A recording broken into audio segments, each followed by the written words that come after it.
first speaker, has held leadership positions in Toronto at the Royal Ontario Museum, at the Hospital for Sick Children Foundation. In Vancouver, she was the Director of Development at the Vancouver Art Gallery. Currently, she is the Chief Development Officer at the British Columbia Society for the Prevention of Cruelty to Animals. In 2011, she went to Asia to help rescued elephants who endured lifetimes of abuse. The volunteer experience changed her understanding of herself and made her life's purpose clear. The trip became the first of 5, allowing elephants to become not only her friends, but her teachers. Back here in Vancouver, she lives with her husband, Paul, and their SPCA Wonder Dog Burger. She loves vegan food and swears she makes the best vegan chocolate cake ever known. Please welcome Rosemary Conder.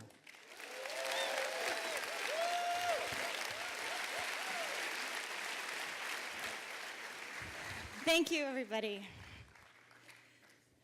So, when do I get the start? There I am.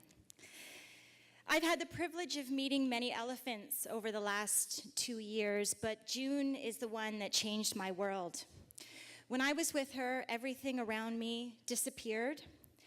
And even moments like this hanging out, I remained in awe of her calm sense of knowing. I spent a lot of time with June, including feeding her by hand directly into her mouth. She's 71 years old and has no teeth. To me, this is an outstanding example of the intimacy and trust we shared. June spent the first 45 years of her life hauling logs in a logging camp, and then the next 20 years carrying tourists on her back. And then when she was considered to be no longer useful, she was tied to a tree and abandoned. She was found 18 months later. This was the day she was rescued. June's life of suffering became my grief and my motivation. Now, I realize this is one unfair fight involving elephants versus archaic and unenforced laws, religious and cultural traditions, but I knew I couldn't walk away. Tonight, I won't be speaking about the genocide that is taking place right now in Africa for elephant ivory, but I will be speaking about the plight of the Asian elephant in Thailand. Fundamental to this is understanding the difference between a domestic and a wild animal. Domestic animals, dogs for example, are bred over centuries, over generations, and we have chosen the characteristics that we desire: floppy ears, loyal, gentle. So dogs are changed at the genetic level to want and be with us. Elephants, completely different, wild animals. They're taken from the wild, the mother's often killed, the baby's captured, and then put to work.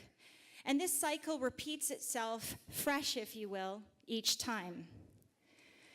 So elephants are not designed to be with us. They are not built to be with us. They're built to be with their own kind. So since elephants don't have the genetic predisposition to be with us, in Thailand they undergo a horrific process called Phaijan. It's a traditional Thai method of taming elephants. And this is where the baby is tied up, often for days, sometimes weeks, and beaten, tortured, tormented until its spirit is broken. And they experience a post-traumatic stress disorder type of fear that motivates them their entire lives. Now, tourism has increased in Thailand by 5,640% since 1967. 20 million people visited last year alone. So with that is a proliferation of elephant rides, elephant trekking, elephant entertainment, and elephant exploitation. Now, great sanctuaries, places where I volunteer, are places where elephants can live and roam freely. They can exhibit their natural behaviors. They can socialize. They don't have to perform, and they're not beaten. But since the elephants have lost their ability to care for themselves and fend for themselves in the wild, this is where I came in and helped out as a volunteer. So I helped with things like bathing, taking them for walks in the jungle, helping with veterinary care, cleaning their enclosures so they have a comfortable place to rest, even preparing food. One of the great opportunities of working with the elephants is getting to know them as individuals. In the middle here, baby Navan, 3 months old. Watching him navigate his way through life, stumbling along, sniffing, snorting sand, it was magical. On to the next. Okay, so one of the things that I realized in this process is how much elephants and humans have in common. Elephants share deep emotional bonds with their friends and family. I actually saw an auntie and a nephew spoon together at night. They grieve, they flirt, they play jokes on each other. And one other thing I've learned is, I think in many ways elephants are better than us. They can communicate infrasonically and seismically kilometers away. They always smell fantastically fruity. They can lift a pin with their trunk or uproot a tree. They have an immense capacity to remember, and what I saw was forgive. The work I do with elephants is truly one of the greatest gifts in my life. Not only do I get to connect with these awesome creatures, I've met really cool people from all around the world, and frankly, going out in the dust and the dirt and the poop, I think really has pushed me out of my comfort zone and made me a better person. So just because you don't see the suffering, as you see in this picture here, it doesn't mean it isn't happening. Right Tourism is an awesome website, and I'd encourage you to check it out. Because the work that I'm doing is really just a Band-Aid in the problem. Your involvement, tourist voice, this is what's really going to make a difference. Tourists who make ethical decisions and put their money where their mouth is. Now, isn't it ironic that we find these creatures so fascinating, we enslave them? But I value their complexity, sensitivity, and freedom far more than an hour of my entertainment, and I hope tonight you will too.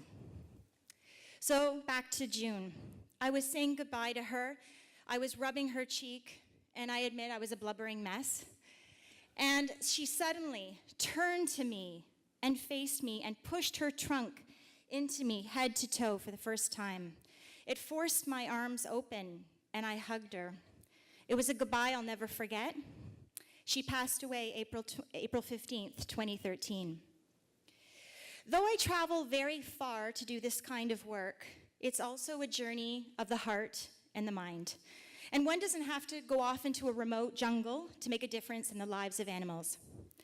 I work at the BC SPCA, and I am part of a team that is helping care for and protect the voiceless.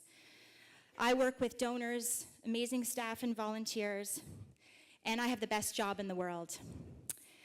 And it's really been the union of my work and my volunteer work together that has made my life's purpose clear. Speaking of which,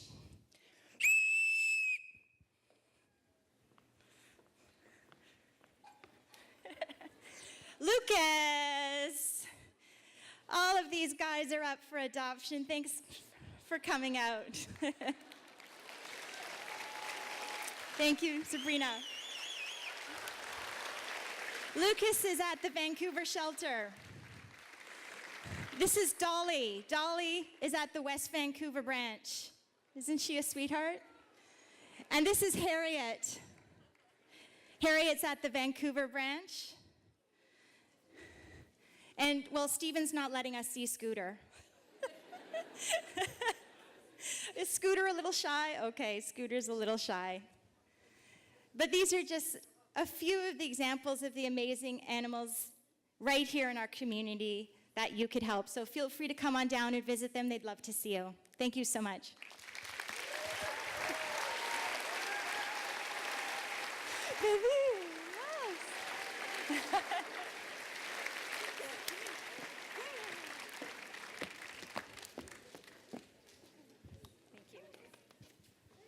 Thanks, guys. Goodbye. Bye.